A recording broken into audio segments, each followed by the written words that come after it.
नमस्कार, आज आपण बनवणार आहोत आंब्याचा पापड। त्यासाठी लागणारे साहित्य: 2 आंब्याचा रस काढून घेतलाय, 1 वाटी साखर, विलायची पूड आणि तूप।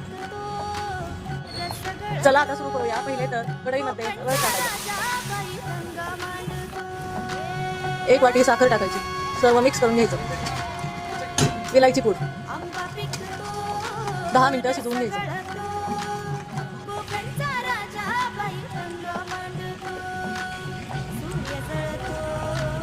त्याला तूप लावून घ्यायचं, पापड बनवायचा।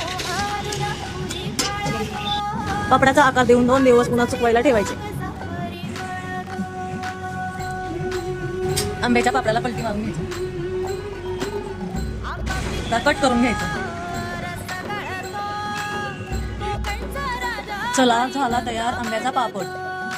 आवडलं तर लाईक करा, सबस्क्राईब करा। धन्यवाद।